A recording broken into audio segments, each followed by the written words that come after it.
ആളൂരിൽ police വാഹനം ഇടിച്ചുണ്ടായ അപകടത്തിൽ മരിച്ച പീണിക്കാപ്പറമ്പിൽ ജുവിൻ രാജുവിന്റെ കുടുംബത്തിന് മുഖ്യമന്ത്രിയുടെ ദുരിതാശ്വാസ നിധിയിൽ നിന്ന് അനുവദിച്ച 5 ലക്ഷം രൂപയുടെ ധനസഹായം അഡ്വക്കേറ്റ് തോമസ് ഉണ്ണിയാടൻ MLA കൈമാറി. പരിക്കേറ്റ് ചികിത്സയിൽ കഴിയുന്ന അനന്തകൃഷ്ണന് സർക്കാർ ചികിത്സാ സഹായം ലഭ്യമാക്കുന്നതിനുള്ള നടപടികൾ വേഗത്തിലാക്കാൻ MLA നിർദ്ദേശം നൽകി.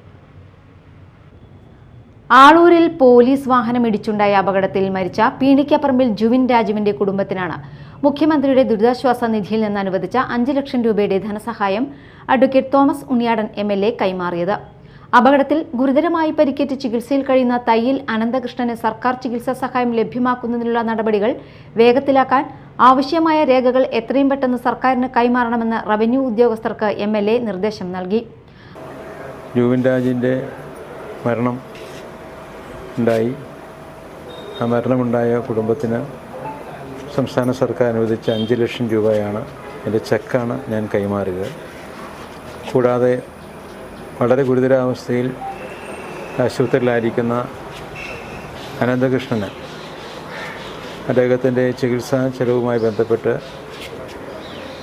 ആ കാര്യങ്ങളൊക്കെ പഠിച്ച് ഒരു ചികിത്സാ ചെലവ് കൊടുക്കാൻ ഗവൺമെൻറ് ആഗ്രഹിക്കുന്നുണ്ട്. അതിനുള്ള നടപടികൾ നടന്നു വരികയാണ്. താമസിയാതെ അതേ സംബന്ധിച്ചുള്ള കാര്യങ്ങളൊക്കെ ഒന്ന് തയ്യാറാക്കാനായി റവന്യൂ ഡിപ്പാർട്ട്മെൻറ്റിനോട് പറഞ്ഞിട്ടുണ്ട്.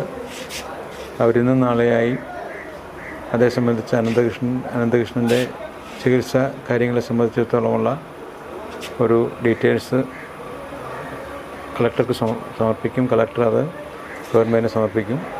അതിനെ തുടർന്ന് അനന്തകൃഷ്ണനും ചികിത്സാ ചെലവുമായി ബന്ധപ്പെട്ട ഒരു തുക കൊടുക്കാൻ ഗവൺമെൻറ് ഉദ്ദേശിക്കുന്നുണ്ട്. ആയിട്ടുള്ള തീരുമാനം ക്യാബിനറ്റിൽ എടുത്തിട്ടുണ്ട്. അപകടവുമായി ബന്ധപ്പെട്ട് വാഹനം ഓടിച്ചിരുന്ന ജീപ്പ് ഡ്രൈവർക്കെതിരെ നേരത്തെ നരഹത്യാ കുറ്റം ചുമത്തി കേസെടുത്തതായും ജോലിയിൽ നിന്ന് സസ്പെൻഡ് ചെയ്തതായും തോമസ് ഉണ്ണിയാടൻ MLA അറിയിച്ചു.